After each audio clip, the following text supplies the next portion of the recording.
This is the rig that I'm using on this particular venue. It's a long range rig, but it's also to suit a very soft bottom. Much longer hook length than you've probably seen me use in the past. Certainly in the underwater films, I was an advocate of very short hook lengths. In that situation, the bottom was very hard. The les wasn't penetrating at all, and the fish were feeding in a very tight area, so you needed a short hook length to catch them. I've tried really short hook lengths on this venue out in the soft bottom out there, and they didn't work for me at all. And I wasted 3 or 4 days of a session a couple of years ago. I lengthened the hook length and then started to catch fish. It's a completely new hook link material as well, the hybrid soft, done for exactly this kind of situation where it is soft on the bottom. You remember I'm a real fan of the real stiff hook links, but that's only when the bottom's very hard. When you're doing the underwater filming, we're always fishing on gravel, so we're using a much stiffer hook link. In this situation, if the lead penetrates into the bottom at all and you've got a stiff hook link on, that hook link can be sticking bolt upright out the bottom, and even with a bottom bait, it can be hanging off the end of the hook link, not even touching the lake bed. And of course then you're not going to get a take. So if we have a look at the hooking arrangement in a little bit more detail there, I've got a size 6 wide gate B on because there's a barbless rule on this particular venue, and because the wide gate B has got a curved in point, it stays in really well, and I've dropped very few fish over the last few years from all of these lakes because of that pattern of hook. Now I've tied it on with my version of a whipping knot that I got taught years ago. It's never let me down, so I'll carry on doing it. Basically you form a big loop underneath the hook, and then with that loop you wrap around the hook, going up the hook once, and then carry on going down the hook 4 or 5 times, and then your little tag end at the end of the hook just pulls down and tightens the knot up. Make sure you wet it before you tighten it down fully, and then pull it really tight so it's right next to the eye of the hook, and that's absolutely perfect. That's not going to let you down at all. If you want to supplement that with the knotless knot, that's absolutely fine. That does exactly the same job. And then onto that, I've threaded the line through the eye of the hook going towards the point, and that's very important that the line goes through the eye, always towards the point. That's going to cause the hook to flip over and catch hold. And then after that, I've put on a little tiny bit of our Safe Zone shrink tube. That's the green version.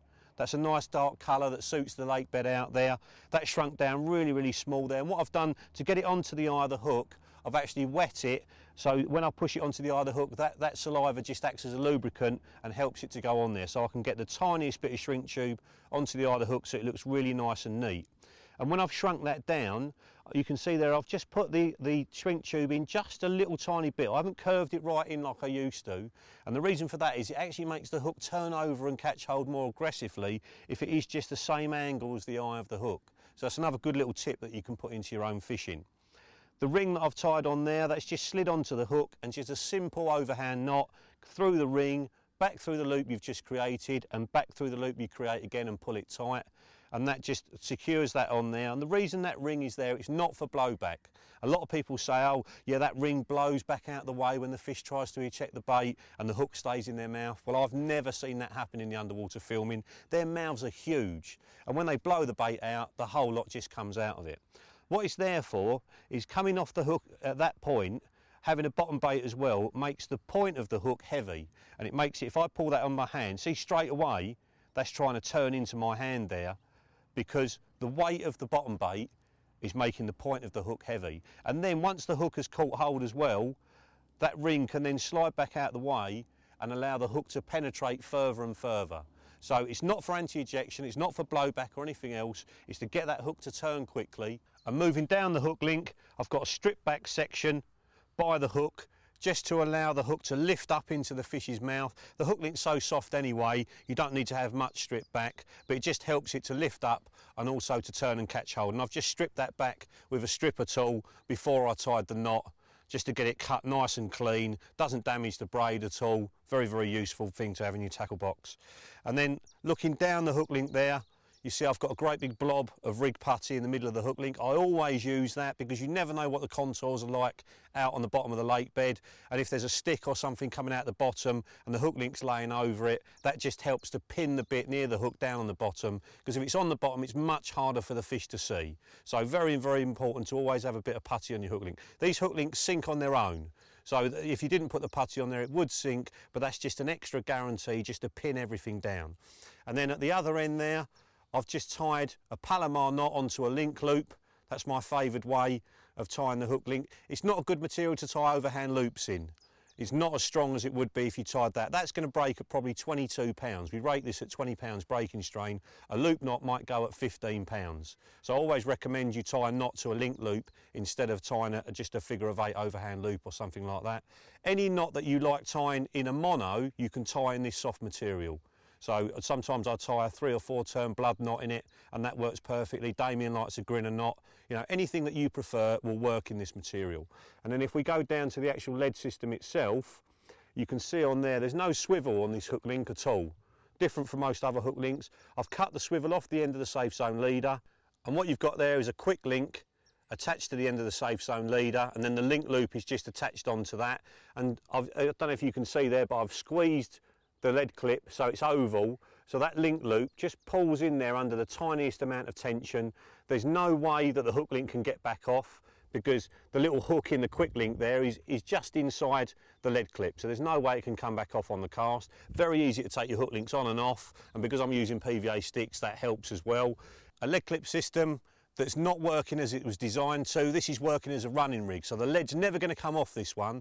And the reason I can use it on these kind of venues is there's no weed, there's no snags, there's nothing for that lead to get caught up in, and I think having this as a running rig is a massive advantage on these sort of pressured waters, because as soon as the fish picks the bait up, they shake their head to try and get rid of the hook. Now as they're doing that, a running rig will pull out of there, and that will just slide down the lead system. So it's just sliding down the leader further and further away from the fish. So as soon as they're doing all this with their head trying to get rid of it, rather than the lead being underneath their chin and just swinging about backwards and forwards, it's actually sliding away from them. There's nothing they can do to get rid of the hook.